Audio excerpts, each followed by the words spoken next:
Avant, franchement, je n'aurais jamais pensé que le simple fait de se déplacer, de prendre sa voiture ou sa moto puisse basculer la vie d'un être humain, quoi. Et franchement, c'était un plaisir de toujours franchir les limites de vitesse qui sont ordonnées sur la route. Il a fallu d'une seule fois, une seule erreur, un jour, une seconde pour que ma vie bascule du jour au lendemain. Samedi 18 septembre, motards et cyclistes prennent le contrôle du parking du stade de Dillon pour une après-midi prévention de la sécurité routière.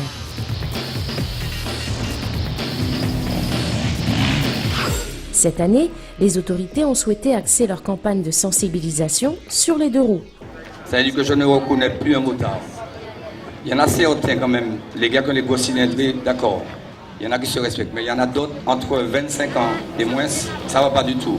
Vous n'avez aucune médaille lorsque vous emmènez des gens sur la voie publique. Je pense que l'exemple vient avec ces enfants, ils ont que 5-12 ans, ils sont bien équipés.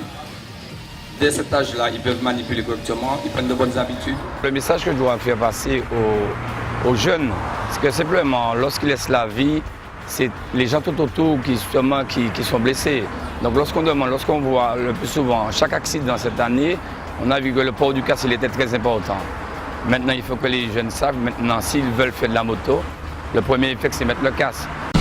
En Martinique, plus de 30% des tués sur la route sont des motocyclistes. En France, ils sont environ 16%. C'est le port du casque qui explique cette différence entre les statistiques.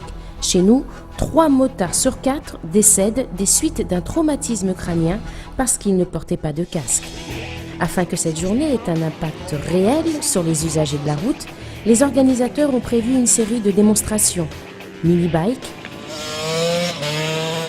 dirt bike, super motard, afin de prouver que l'on peut rouler sans danger, à condition bien sûr d'être équipé.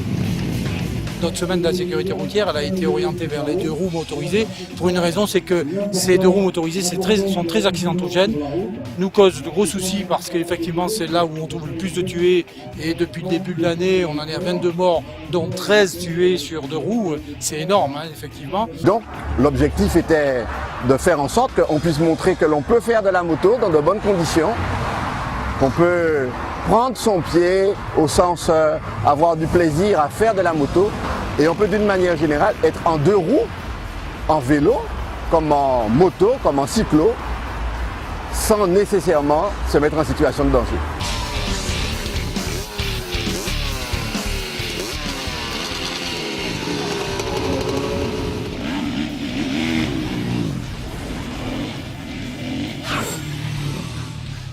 Je félicite les jeunes de Trélé qui se sont inscrits ainsi que d'autres.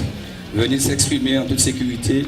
Ça ne veut pas dire que les risques zéro n'existent pas en compétition. Dès lors que vous faites de la moto, vous savez très bien que c'est un sport à risque. Maintenant, si vous le faites correctement, ça sera minimisé, mais le risque reste toujours.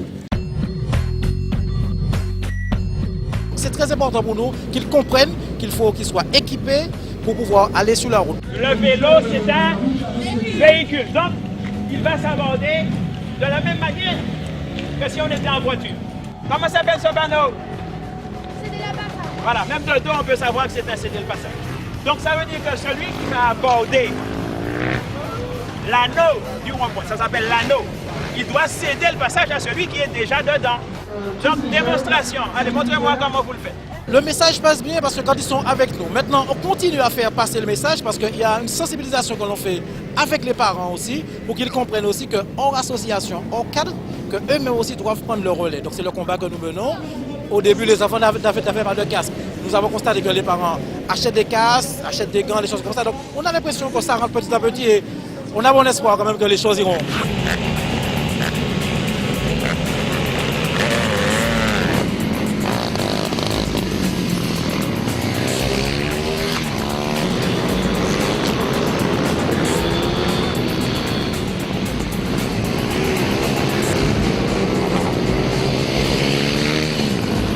Le dirt bike est arrivé en Martinique depuis peu et c'est une discipline qui est très intéressante parce que à un coût vraiment moindre, les jeunes, les plus âgés peuvent s'amuser sur des motos qui sont vraiment des répliques de 450 Yamaha, Honda, etc.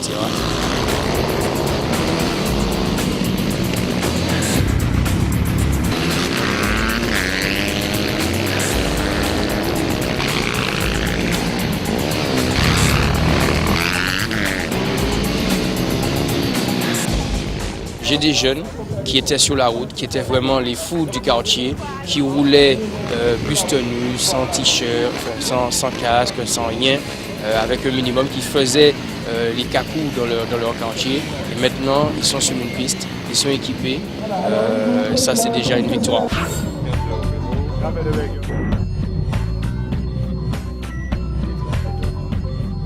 Si vous voulez, c'est un type d'encadrement. Bon, au lieu qu'on parte chacun de notre côté et puis qu'ils foutent le bordel, bon, j'ai monté un petit team, le team performance. Et ils ont bien voulu pour ceux qui n'avaient pas de moto. On les a aidés à acheter des motos.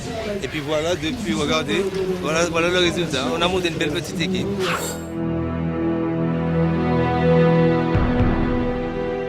Avant tout, je veux juste dire que ça fait 5 ans que je suis accidenté de la route.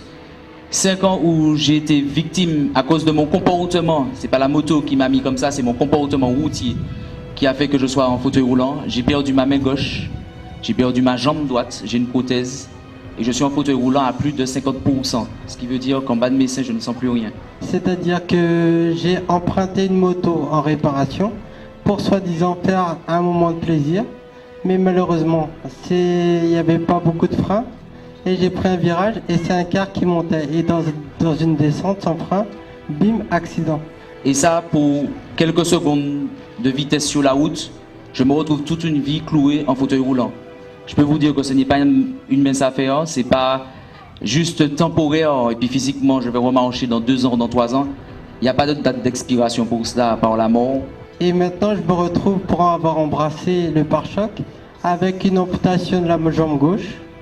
Avec mon bras gauche, l'avant-bras cassé. Maintenant, c'est refait, mais juste pour un petit moment de plaisir.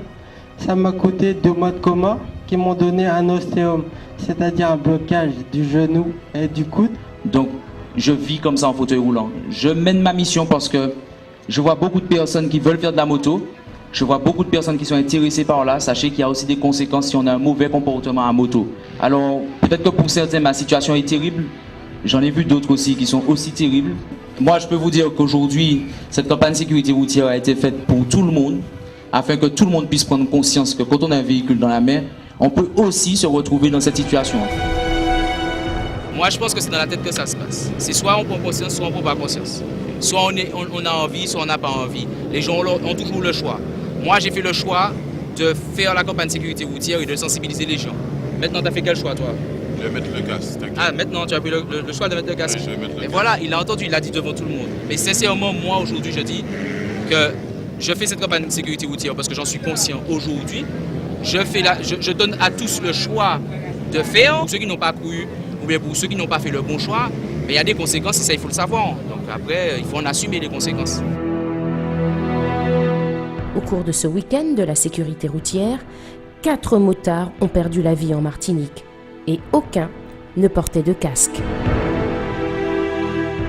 C'est comme nous les touristes, c'est-à-dire qu'il y a plein de gens que je vois faire, entre guillemets, les cons, risquer leur vie, soit cabrer ou bien dépasser n'importe où, ou bien rouler super vite, alors qu'on n'a pas besoin de ça pour se dépasser d'un point à un autre, quoi, en fait. La route, maintenant, c'est vraiment un endroit à risque, quoi.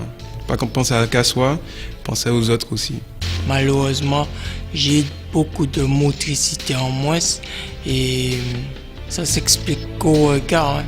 Vous me regardez, je ne peux pas expliquer de A à Z, mais tout ce que je peux faire, c'est démontrer tel que je suis et je suis obligé de m'accepter.